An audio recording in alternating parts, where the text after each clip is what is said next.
We are back once again live with another Johnny Torch live broadcast. Yes, we just can't get enough. We just can't get enough. Who's the one that sang that song anyway? Yeah, it was like a 90s thing, wasn't it? I just can't get enough. And I just can't get enough. That's all right. I won't regale you with the whole song. But we are back with another Torch News Roundup number 104 today on a very hot Wednesday afternoon, middle of the week. I hope this is sort of the show will be the impetus for you to just kick back, relax for about an hour, and we'll talk about all the pop culture news, give you a little bit of insight from yours truly. And yeah, 99 degrees it's supposed to be outside Stately Torch Tower. And we've had the air conditioner running pretty liberally today, but I've got it off now. I've got a fan on to the side, which is a little bit quieter. I don't know if you can hear it, but in case you can, that is the noise, giving us a little air circulation in our studio complex.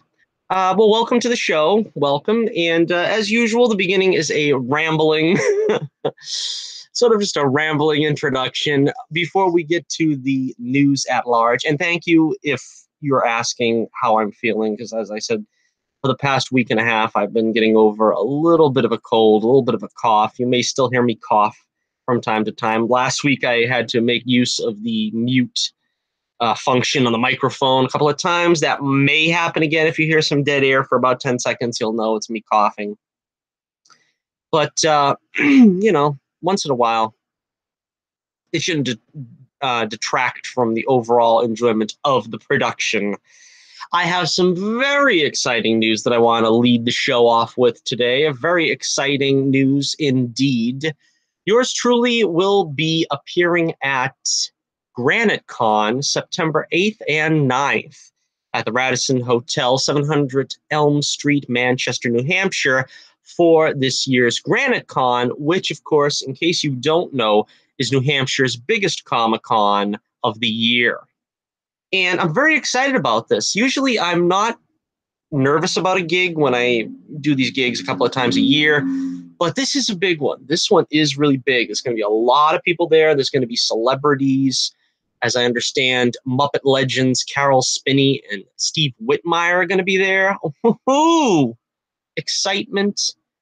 I think the cast, certain members of the cast from Star Trek Discovery will be there.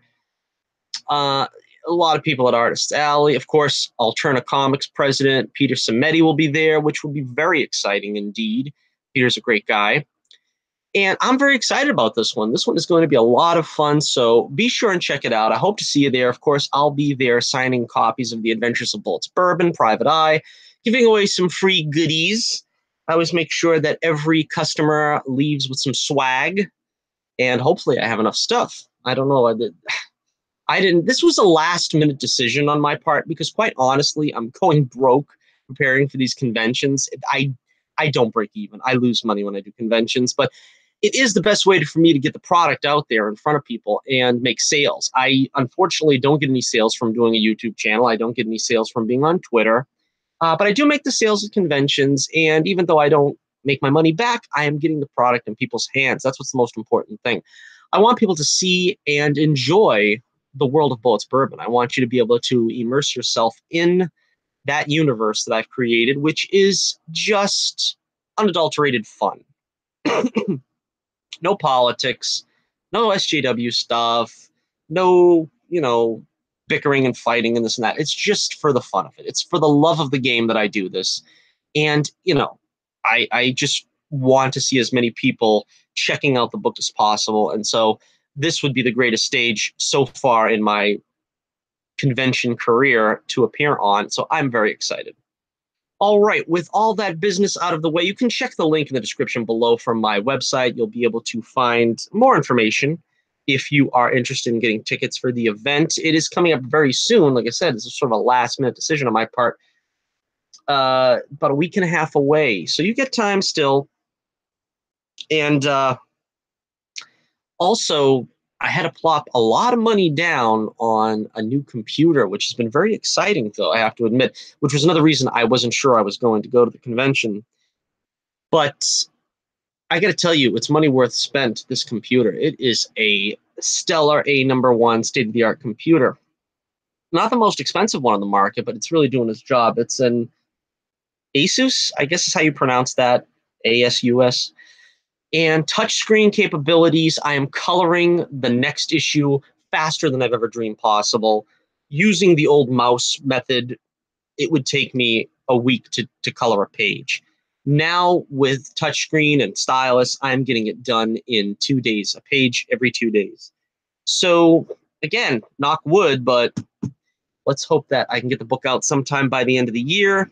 I'm still thinking about trying to digitally letter this one this time. That's kind of the only stumbling block I think I have with getting these books done as professionally looking as possible. I still do hand lettering, which of course that's the reason why I committed myself to digital coloring, because the first book is hand colored, which I really like the effect, and I think the colors pop a little bit more with the hand coloring. But you want that professional look. When you're asking people to plop down $5 on a book, you want to make them see that effort was put into it to make it as state-of-the-art as possible, which is why I try to keep progressing. And that's my motto, make every book better than the last one. So hopefully with the digital lettering, if I can master that by the end of the year, the book will be out at the beginning of next year, or at the very end of this year at least. And again, I like to bring the books out of the convention circuit because I don't believe in people buying books sight unseen. I'm very liberal with letting folks pick up the book, thumb through it, see what they think. I would never spend $5 on a 25, 28 page issue or whatever without looking inside. And I wouldn't ever dream to ask for more than $5 on a 25 page issue or so forth. So, this is the best way to try to get people's interest, where you can actually pick up the book, hold it in your hand, thumb through it, see what you think about it. And, not every book is for everyone. I understand that. There's a lot of books out there that I look at them and I say, I don't know what the writer was thinking. I don't really know what this concept is, but they're doing their passion project. They're doing what they love, and that's all that matters. And there's going to be someone out there for everyone. There's going to be a book out there for everyone. So if you have a concept and you don't think it's going to be particularly popular, try it out. Don't let anyone tell you that it's not, going to catch on or something, because there's a market for anything out there. And as long as you put the time into it to make it as best as you possibly can, and that's mostly to me, it's the story, and the art is important too, but you have to show that you know what you're doing and put a lot of care in the production of the book and make it as professional as possible. So with that out of the way, let us move on to our first story here. And also want to mention, check out the link in the description below for my Twitter page. You can find me on Twitter, where I'll always give you the latest updates. I broke the story about me going to Granite Con this afternoon on my Twitter page. So you can catch up with me on Twitter, and I will be giving as many details as the week progresses on my trip to Manchester for Granite Con 2018. Okay. So I don't really think we have a whole lot of things to talk about on the show this week, but let's start with this one. I've been ducking the story, and I don't mean that in a way of fear or something. I mean, this story about James Gunn has been so repugnant to me that I really don't want to talk about it. And I don't really intend on going over it in detail here, but of course, just as an overview, if you've been living in a cave for the last, 2 months, and you don't know what's been happening, James Gunn did some pretty icky tweets, some pretty disgusting tweets back in the day. This was circa 2010, something like that, where he did a lot of pedophile jokes and things that were wholly inappropriate. He gave sort of a half-hearted apology, and Disney didn't take to the controversy it was creating, fired him, and basically the biggest problem. There was some blowback for people that wanted him brought back to direct Guardians 3. He had completed the script. They were going to be shooting within, I don't know, 6 months or so. The thing kind of came to a head when Dave Bautista, who of course plays Drax, basically threw the mother of all hissy fits on Twitter and was thoroughly antagonizing Disney to fire him because he was obviously very tight with Gunn and didn't think this treatment was warranted. I believe I don't know that this is the case, but in my opinion, he was instrumental in getting the rest of the cast to sign some kind of petition to Disney to petition them to reinstate Gunn as director. Disney met with Gunn. It didn't really go well, and Disney still decided to part ways with Gunn. Gunn, of course, has been MIA on Twitter ever since, and that's pretty much the size of it. As I said before, I think a lot of other people have covered the story better or as well as I could. The Quartering, particularly, I think did a good job in discussing it. I think Geeks and Gamers also had some good videos about it that would pretty much be the opinion I share. I believe in the First Amendment. I honestly don't think people should be losing their livelihood over dumb things they say if they, in fact, can own up to it and apologize. But what's good for the goose is good for the gander. Of course, Roseanne was fired and without hope of reprieve, and the same is done here with Gunn. So it's a very fair, if unfair, practice where both sides are going to get burned, and that's the way it goes.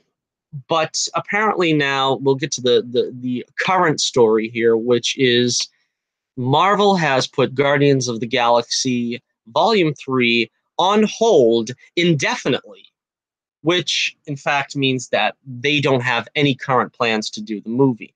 And as I said, I blame Bautista. I think Bautista has gone way out of control in this. He is not handling this gracefully at all. And he is continually on Twitter, basically baiting Disney to fire him at this point, I believe. And it's pretty sad because I honestly like him as Drax. I mean, he's one of the highlights.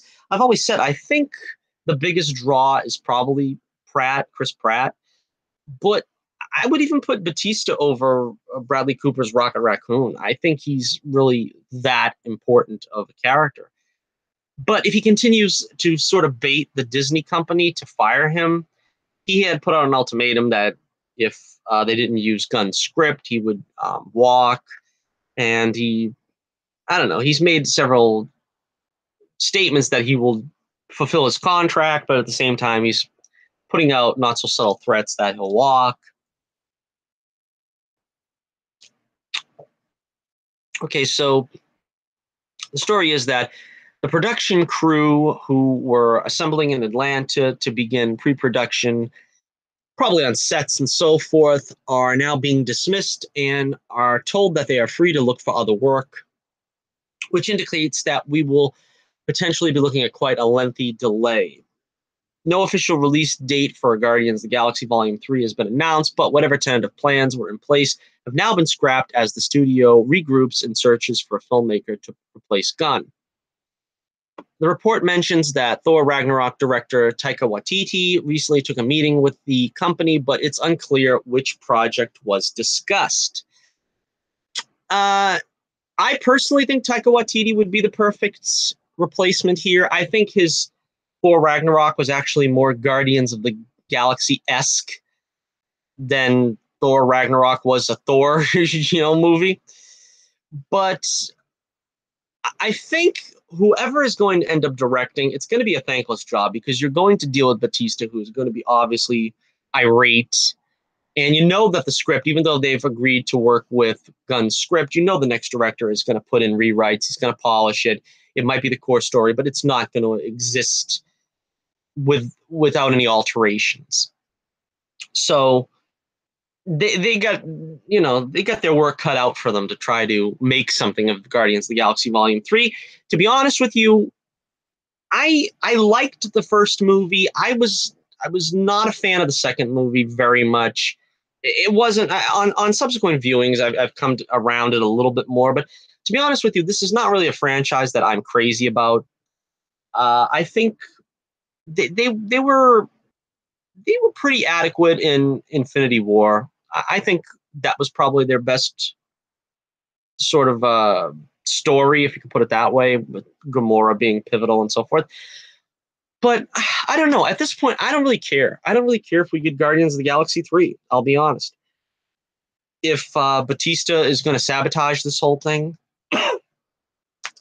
your guess is as good as mine. I'm not sure if even Disney might elect to allow Drax to stay dead, because from all indications, Infinity War Part 2 or Avengers 4, or whatever you want to call it, there's been speculation, at least, that heavy speculation that a lot of heroes are going to remain dead, or if they do in fact come back, they're going to die.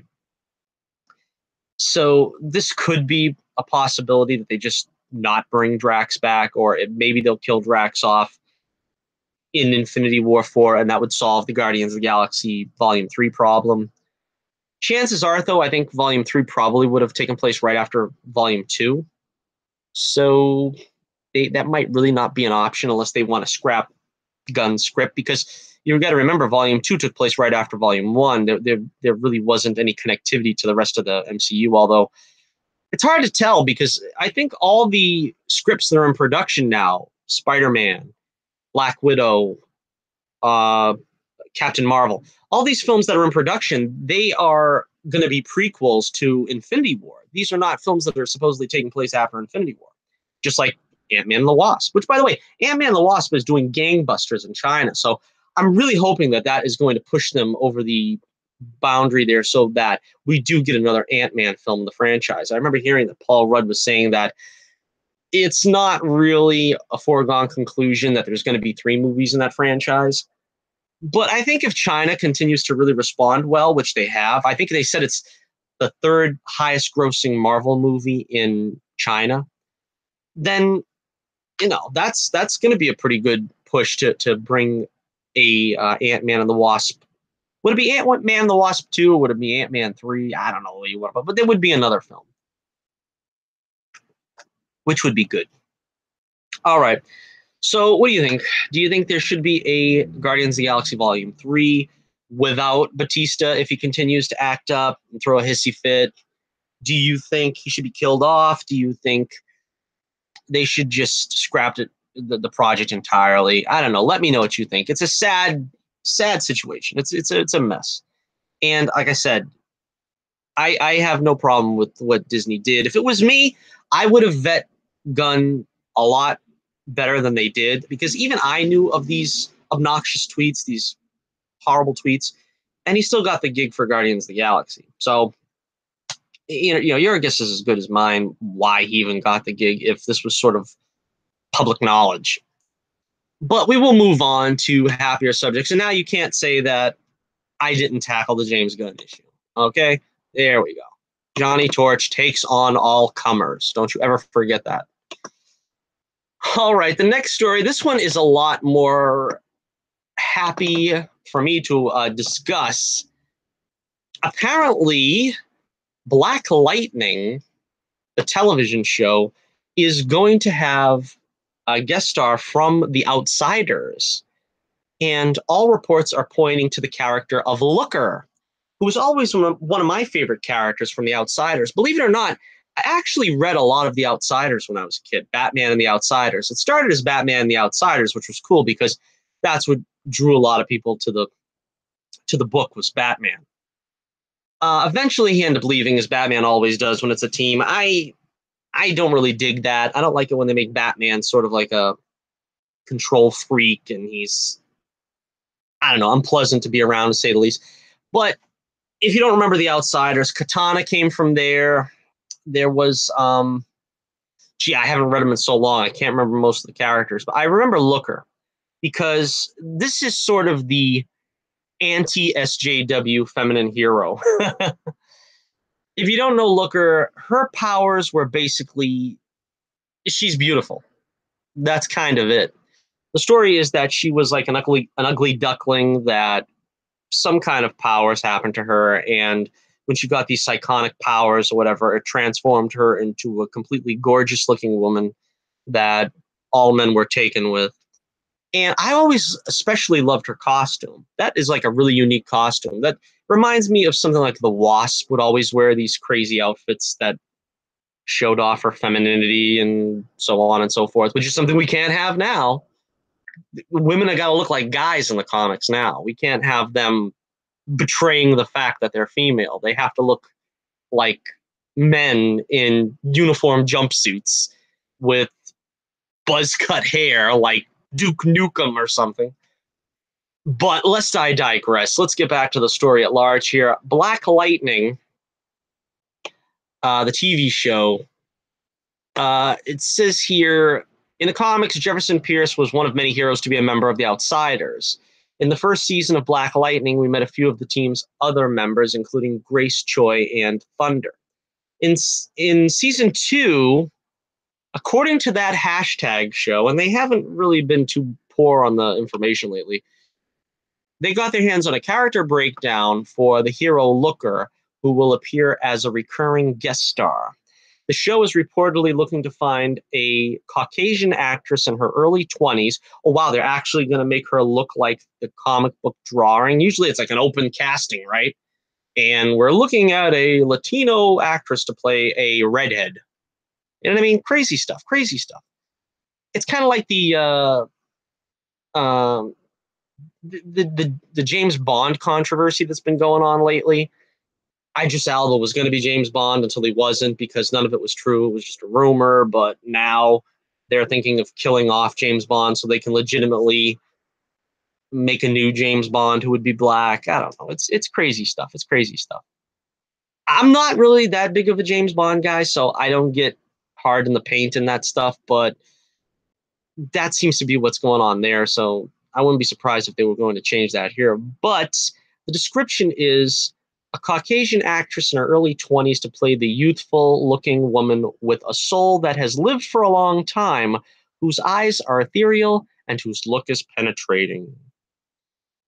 Now, doing some research here, I found out that Looker became a vampire in the comics, which I had long been out of comics by the time that happened, which might be the reason why they're saying a youthful-looking woman with a soul that's lived a long time. I personally don't want to see them go down the vampire route, especially so early in the game. I mean, can't we just start with Looker being Looker? I mean, she's not going to wear that costume. She's not going to wear that costume. But at least it sounds like they're trying to give her an accurate look with the, well, at least for being Caucasian. I don't know. Maybe she won't even be a redhead. We don't know. But there's such a dearth of redheaded characters in live action. I don't know. So, I don't know. Let me know what you think about this. Are you excited for Looker to make her live action debut? Are you excited if it will, in fact, be on Black Lightning? And do you think maybe they're trying to orchestrate a Outsiders? It might be Black Lightning and the Outsiders, sort of what they're doing with Arrow, making Arrow have a team of several heroes that are under his watchful eye.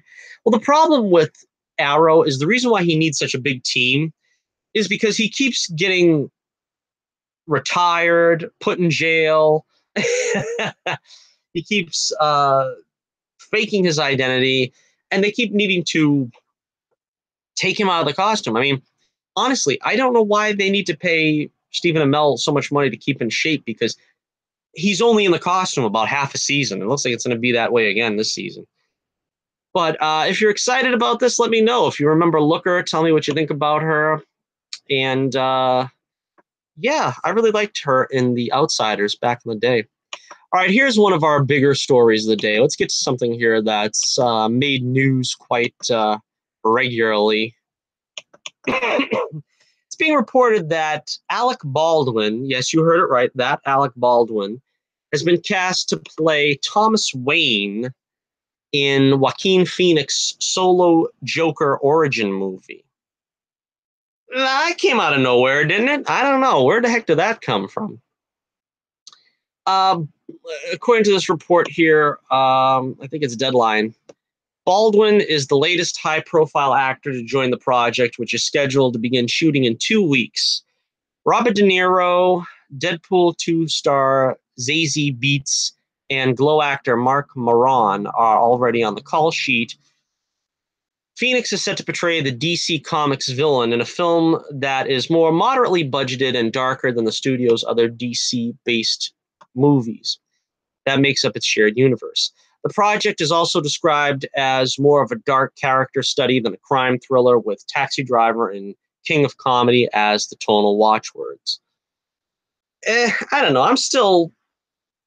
I don't really need this movie, and this sounds like they're going to ruin Thomas Wayne on top of it all here. Let's get to that part here. This movie project will veer off center from the traditional Batman canon. Sources say the script paints Thomas Wayne as a cheesy, tanned businessman who is more in the mold of a 1980s Donald Trump. Reportedly, this is the role that Viggo Mortensen passed on when asked, and Wayne Manor will be a location in the film. So, yeah, we got to have that anti-Trump syndrome, derangement syndrome in this. And who else better to go to than Alec Baldwin, who's basically played the Trump caricature on Saturday Night Live. Personally, one of my least favorite actors of all time is Alec Baldwin, so having him play Thomas Wayne doesn't exactly thrill me and set my heart aflutter.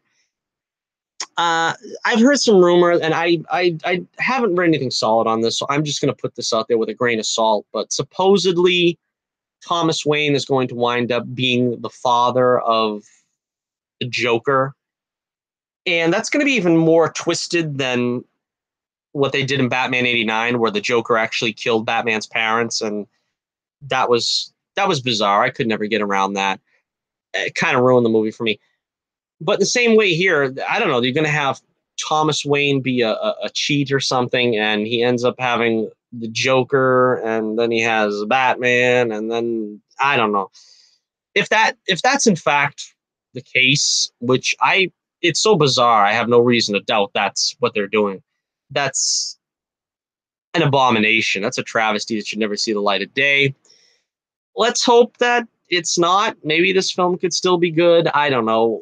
I really don't know what you would have Thomas Wayne in this for, unless, of course, it's just an early cameo or something. Because if the Joker, this is another one of those things where they always make the Joker like 15 years older than Batman. I mean, at least in the Nicholson version, and I don't know.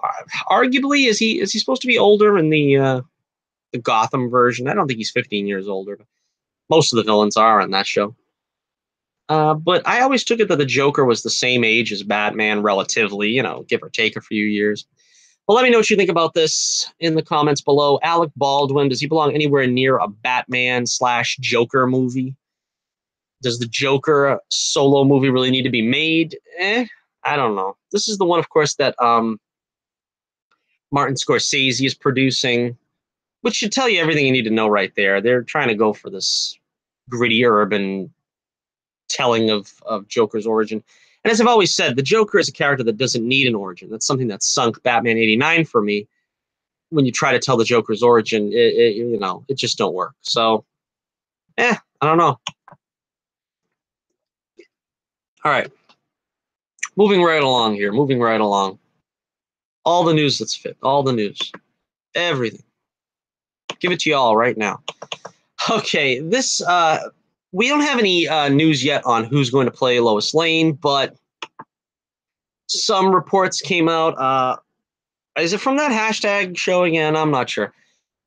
Some reports have come out on the sides or something that are being used to test actresses. According to, again, I don't have the source here. That's what happens. I always lose the source. Sometimes I lose the names of some of these people involved. But the show is looking to cast a Caucasian woman in her early 30s as Lois Lane. That's surprising to me. They're going to cast someone in their 30s. Usually in the pantheon of arrowverse characters, they've always got to be under 30. So that was surprising. The fact that they're going to make her Caucasian is a good sign. But like I said, Lucy Lane was played by Jawan Tatum, Jenna Dewan Tatum. And so obviously they're going to have an actress that looks relatively like her. Okay. The show is looking to cast a Caucasian woman in her early 30s as Lois Lane, described as the daughter of U.S. General Sam Lane.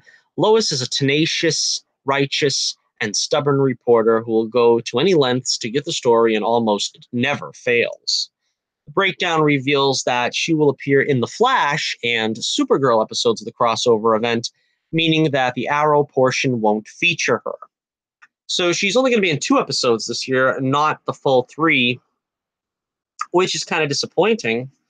Superman's supposed to be in all 3, but it depends on the story, I suppose, what's going to happen. I think it's probably safe to say the Arrow portion is going to take place in Gotham. That's where you're going to get the whole Batwoman thing going on. But yeah, it sounds good. I don't know. See, this is one of the biggest problems that the CW has with the Arrowverse when they're doing these crossovers. Everybody gets excited because it's like, oh, we're finally going to see them all come together again. It happens once a year. We get the Flash with Supergirl, with Arrow, and so on and so forth. But they take a back seat always to the relationship drama. It's Ollie and his baby mama, and it's Alex fooling around with Sarah and stuff like that. They always ruin it. So there's no reason to believe that they're not going to ruin it again here with some kind of idiocracy. They're probably going to have Iris taking Lois under her wing to do something for journalists' sake, and I don't know. And we'll have Batwoman lecture us on gender equality, and oh gosh, I don't know. I don't even want to think about it. I don't even want to think what's going to happen. I'm going to, of course, the greatest. That's just so beautiful. That artistic rendering of Lois Lane in Superman the Animated Series. As I've always said, my artwork is heavily inspired by the Batman Superman animated series, and it just looks so great. It looks wonderful. This is what we had back in the 90s, kids. If you didn't know back then, this is what we had back in the 90s. We had actual beautiful animation. What do we have nowadays? We got She-Ra. We got She-Ra that looks like a 14-year-old boy. Back in the day, 80s and 90s, you couldn't beat him. Lois Lane looked like a woman, and she was beautiful. And Superman looked like Adonis. You know what I mean? That was the way things were. And again, like the old codger, I got to say, whatever happened? Whatever happened? Okay, but moving on, I threw my hat in the ring, and I suggested an actress because everybody loves to play the casting game, and this is what I would do if I were in charge. I would pick Merritt Patterson. Merritt Patterson is an actress. She did a couple of things. Does a lot of Hallmark movies. That's kind of what I was introduced to her. But she's very pretty. She's under 30. She has sort of a spunky, tenacious side to her that she can play, which is a prerequisite for Lois Lane. And she's just gorgeous. That's another reason right there. But tell me what you think. Who would you cast as Lois Lane? Seeing as how you need to have, a young, gorgeous person on the CW shows. That's a prerequisite right there. So, is there any 30-ish actresses that would fit in the CW Arrowverse? What would fit that mold? You have to think about it. But she's an up and coming actress. She did a movie, some kind of horror movie or something. So she has been in the movies, but she's predominantly a TV actress, which is probably the price range they're going to be going for as TV actresses. But yeah, Merritt Patterson, I hope for good things for her in the future. And I don't know if actually getting on a CW show would be considered a good thing for your career, but for my sake anyway, I hope she gets the role of Lois Lane. And let's move on now here. Let's see what else we have. All right, some more casting news. Oh boy, casting news. It's so exciting. Wonder Woman 1984, or Wonder Woman 84, whatever it's being called, has added another member to the cast. Soundera Sharma. Again, I'm not sure if I'm pronouncing that correctly. She is a Bollywood actress from India, if you don't know what that means. And she has revealed she's been cast in Wonder Woman 1984 during an interview with The Hindu. She is expected to begin filming her scenes in October. She doesn't share any details on her character, but does say that she gets to play her dream role. This, I can say, is a dream come true. It's exhilarating to be a part of such a larger-than-life character film where you get to play your dream role. I've always dreamt of playing such a character and idolized it. Now, I don't know if she would be playing like Donna Troy or something, or Wonder Girl, because obviously she's not the same ethnicity as Gal Gadot. I don't know exactly the origins of the character. I mean, if they could create Wonder Woman from clay, then I don't know. Maybe they created the sister of Wonder Woman the same way and she looks of a different ethnicity. I don't know. I don't know if I get it. But she seems to be playing an important character, a pivotal role. It says here, Sharma's role is most likely not that big, but the fact that it's being kept under wraps might suggest it's an important one. All right, so let me know what you think. Who is she playing in Wonder Woman 2 or Wonder Woman 1984? Wonder Woman going to get a trailer from that movie. That's going to be fun to see. I believe that, we still haven't gotten a Captain Marvel trailer. I believe that's supposed to be coming up in the near future. Hopefully, we'll get to see our first look at that because that film is coming up in March. Okay, so here is the story of the day before we wrap up the show. First off, I want to show some of these photos that came out. There's some leaked photos. Leaky, just like Finn was leaky in episode 8. We have episode 9 leaked photos of Poe Dameron and Finn, just Finn, and Chewbacca the Wookiee, the mighty Chewbacca, on some grassy knoll, some large hill with horses and caravans of people bundled up in synthetic fibers. I don't know. This does not look like it's in keeping with all the rumors we heard that Finn is going to have longer hair to show the time has passed. I was expecting this big afro type deal or something like the Jackson 5 or something, but he looks pretty much, I don't know, he looks like he got a haircut, if anything. And we got Poe sort of, again, sporting that kind of Fa Han Solo outfit. Hopefully, I'm glad that to see that they put these two guys together because, no, not in that way. Don't start a rumor. Go ahead, just lay off that. But I think when these two characters were at their best, when they had each other to play off of, I mean, they don't have a C-3PO and R2-D2 in these films for all intents. So having these guys as like buddies is about the only thing that works for them. I mean, saddling Finn with Rose Tico and saddling Poe with Admiral Holdo or whatever her name was, it didn't do anything for either of them, really, to be honest with you. And Chewie, yeah, he looks like he's thrilled to be there. Chewie's thrilled. He's like, yeah, let's get this movie over with. I got retirement ahead of me. But yeah, I had to show you some of these pictures. Let me know what you think on the set of Episode 9, Plan 9 of Star Wars, hoping that they could get their act together. I don't know. Is it too late? Is it too late for them to get their act together? I mean, J.J. Abrams, I'm not the biggest fan of J.J. Abrams, but, I just got through watching the Star Trek films that he did, the first 2, Star Trek and Into Darkness. And they're pretty serviceable. You can tell where they're sort of held together with chewing gum. And his work on Star Wars isn't too different.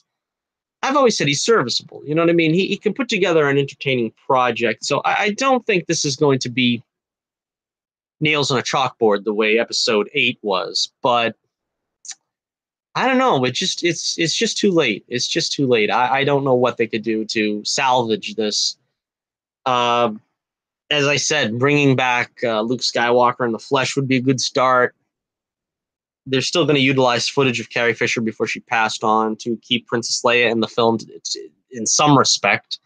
And of course, we know Billy D. Williams will reprise the role of Lando Calrissian. So I don't know. We'll see. We'll see how it goes. We got casting news, casting news, casting news.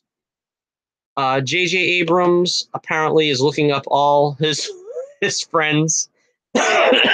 He's looking up his address book for some favors he's going to call in. He has called in, let's see, Dominic Monaghan, Merry himself. There he is, Merry. And if Merry's in this film, you know Pippin can't be far behind. You know, Merry and Pippin have to both be in this film. Let's see. According to Variety, no details have been revealed about what character he'll be playing. He also had a small role as Beak in X-Men Origins, Wolverine. Beak, that's what that character's name was? I thought it was Blinky Lightman or something. Blinky McLightman, I don't know. He'd expressed interest in being part of the iconic franchise when Abrams was preparing to shoot The Force Awakens, and now he's finally gotten his chance. Quoted as saying, "The galaxy far, far away has had almost as much influence as the one I live in, so I am delighted to be involved." So yeah, who's he playing? Is he going to play an alien? Is he going to play himself? I mean, I don't know. I would like to see him play Merry. Just let him play Merry again. Why not? Just why not? And of course, we have Doctor Who. So let's see. We got a cast member from Lord of the Rings. We got a cast member from Doctor Who. We got a cast member from. Let's see. Let's go down the list from Harry Potter, right? We got a cast member from Star Trek. Simon Pegg, right? He was the guy, 1/4 portion, right? So we got a cat. We got James Bond. We got James Bond. Daniel Craig, right? He was Stormtrooper. I think they managed to put a cameo of sort of every like pop culture icon in the whole thing. Domhnall Gleeson, right? He was a Harry Potter kid, right? Yeah, I'm pretty sure. And yeah, so I think they've hit on all cylinders now. They've done every fantasy and sci-fi character that they put an actor from everyone in. Yeah, we got Admiral Holdo there from Jurassic Park, right? She was in it. Yeah, I don't know. Maybe I'm reaching, but that's what it seems like they're trying to do here. According to Variety, the former Doctor Who star Matt Smith has signed on for a key role in J.J. Abrams' Star Wars Episode 9, although they didn't. That's the way it's spelled. It's not me. That's the way it's spelled. They didn't provide any specifics on his character and aren't sure if he'll be on the side of the Resistance or the First Order. Of course, the major speculation to come out is that he's going to be the new Heavy. He's going to be the Admiral Thrawn. And to be honest with you, he actually looks like Admiral Thrawn. I mean, he doesn't have the blue skin, the red eyes, but I mean, I'm sure that the CGI wizards can make do with him and have him look like that. But yeah, that probably would be what he looks like. And they haven't used Admiral Thrawn in live action, so it is possible. I don't know. I wouldn't put it past them because I think they desperately want a hook that's going to bring fans in. And of course, people love Admiral Thrawn. I mean, he's cool, but he's kind of more of a reserved Grand Moff Tarkin. You know what I mean? I don't know. I mean, Tarkin was a little more egotistical, I think, than Thrawn. He's a little bit more mild mannered and reserved. He's not going to lose his cool. That's not to say that Grand Moff Tarkin lost his cool. I'm not saying that. I'm not saying that at all.